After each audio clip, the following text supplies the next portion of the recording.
Alrighty, today on the randomizer, god damn what is happening. God, I forget how much I don't really like this gun. Anyhow, we have...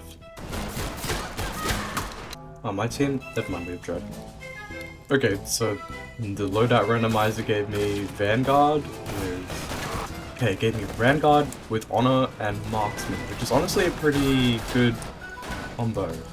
It's a gas show, we don't need to worry about that.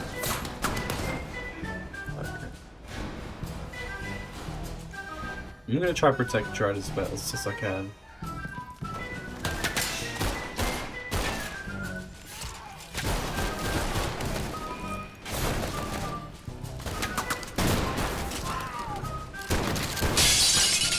Nice, Storm's dead. I have no ammo. I do want to talk about something today, but I'm gonna wait till I'm not using as much brain power. I'm just gonna try and play the game for a bit. Damn, my audio is really not doing. What the heck? Okay, there we are. Honestly, this loadout isn't half bad. I was expecting a lot worse for my first one.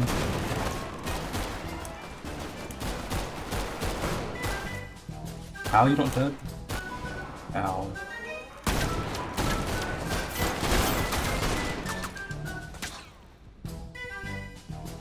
Oh my god, my lag is killing.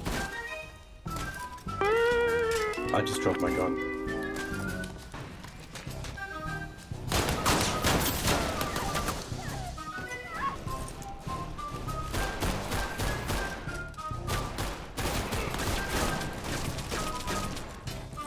Why shouldn't I start with max reserves if I can? Like, what goes through my soldier's mind when I'm about to go into battle? Like, oh, I'll just take like just a little bit of ammo, not enough to fill me up completely. You know, like, why don't I just take the entire thing? It just makes sense.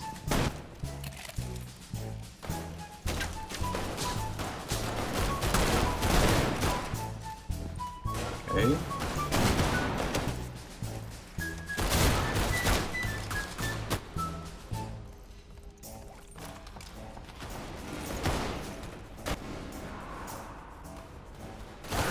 Ow? Okay, never mind. I thought someone killed him. Anyway, something I wanted to talk about today was how credibility should not be taken really as an argument itself. I think in school we're all taught how there were like 4 pillars of persuasion when it came to like an argument, and that was like the logic behind the argument. That's like the most obvious one. There's like your emotional appeal that like makes people feel the aura, if you will. There's, in some cases, there's like a time urgency kind of thing, and then there's credibility of the speaker.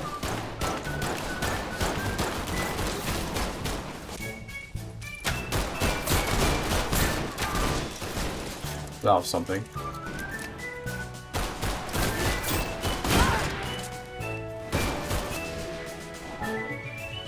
Need a medic.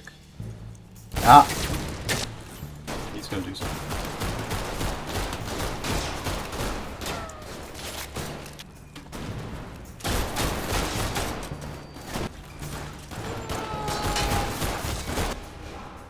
Yeah, what I wanted to say was that you should not really ever take someone's argument just off of their credibility solely.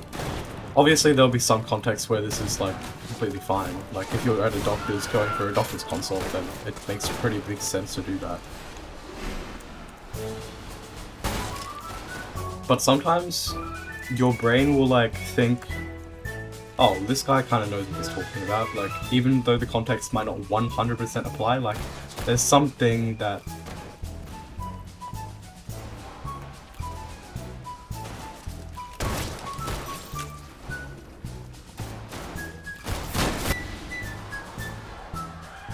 But damn, it is really hard to talk and play the game at the same time.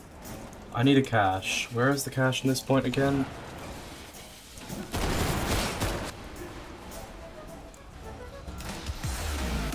Oh, I think AT just got backstabbed.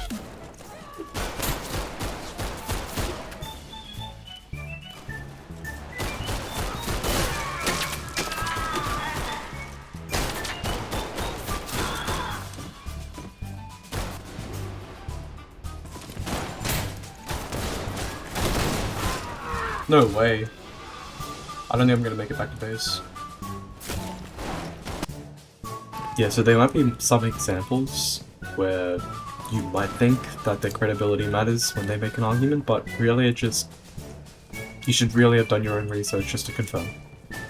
And like, that's an easy solve for all these cases that I'm going to talk about, or just one case actually, one example, where you should really just do research into what happens. It won't hurt, like, obviously.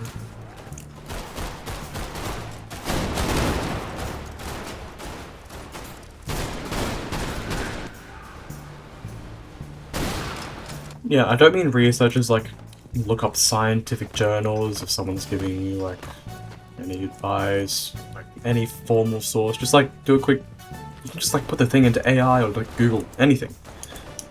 Just like confirm with like one person that the information is real.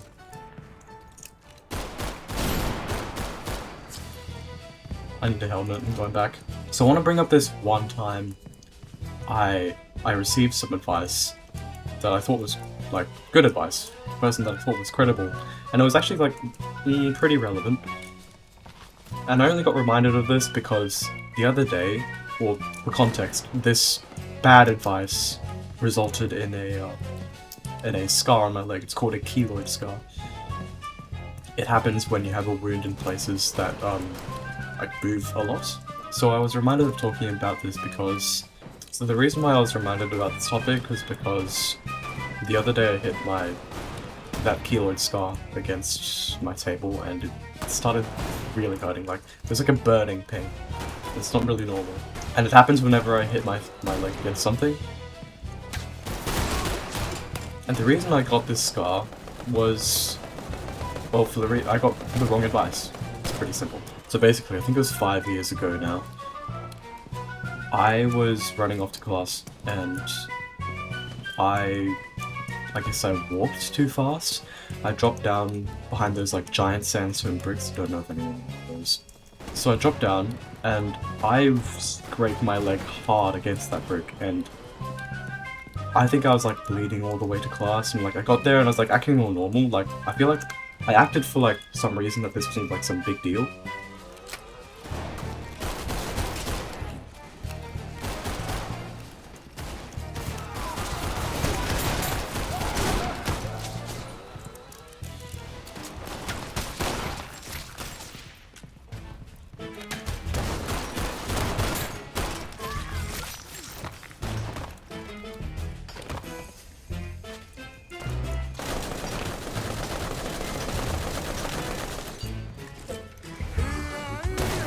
Ah, so close.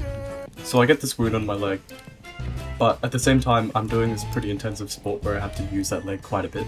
And I've had injuries like this in the past. Like, I've scraped this part of my knee a lot of times, but like this time was not very much different from those past times. And whenever I'd get this injury, the thing I'd do is just not move the leg. Like, I'd keep it completely straight and walk around as if I was like, my entire leg had been replaced by like a pole of wood. And so I'm doing this sport, and I go up to my coach, and I'm like, he's like, why are you being so stiff with your leg? I'm like, oh, it's because I've got this massive injury on my leg, and like, I don't want to move it. And he's like, no, it's fine. He's like, to heal properly, you need to move it. And I'm like, yeah, that doesn't sound quite right. But my parents were like saying, oh, no, this guy's like completely right. I'm like, okay, I guess, if you say so. And I started moving my leg like crazy. I'm like, oh, this is gonna be so good. I'm gonna recover so well. But no, I did not. It's the reason why I have this scar. Like, I remember going to the doctors and I'm like, why the hell do I have this scar? Like, I've never had this in the past. He said those scars appear in places where you move body a lot, and like, for places. You're always in those places because, well, you move those parts.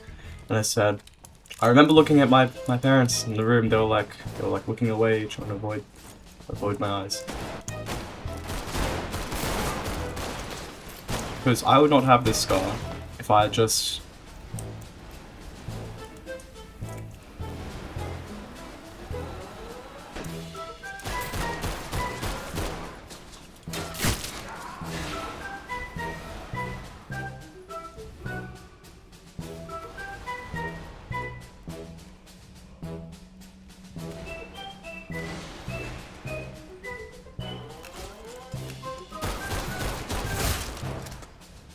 looking back on it, that sports coach, like, he should have known what he was talking about, considering, like, this wasn't some, like, normal-ass PE teacher. Like, he was some, like...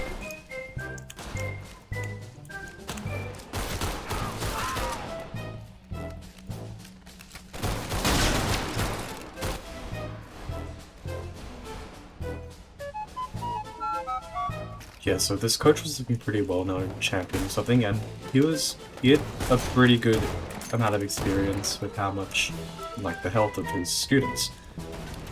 So it's hard to believe he'd never, like, seen this scenario before. I'm gonna die.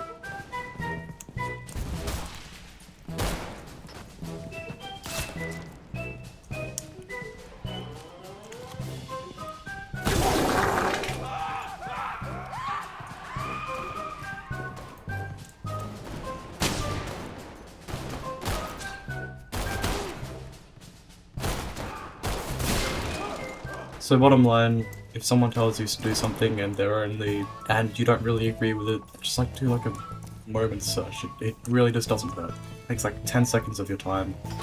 Could save like the quality of your life for the rest of your life. Like I have to live with this scar for the rest of my life unless I want to do a little surgical procedure to get rid of it, but so I can't be bothered. I ain't got money for that.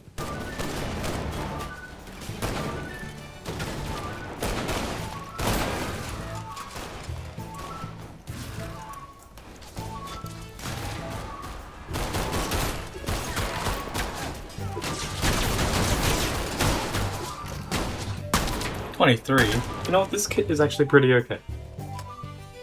I think I judged it too harshly at the beginning. Anyway, hopefully tomorrow we'll get a, Actually no, today was, again, a pretty good loadout. I don't know how it could get much better than that, like Honor, which is pretty, I guess, inaccurate at ranges. I haven't really used the Honor in a long time, so I wouldn't know. But pairing that with Marksman was probably a good idea. Hopefully tomorrow I can get a good kit too. Like, I don't want to play Hippocratic Jaeger, for example. That's gonna be a bit... I don't even know how that would work. But yeah, that's all for today. Thanks for looking in. I'll see you tomorrow for something else.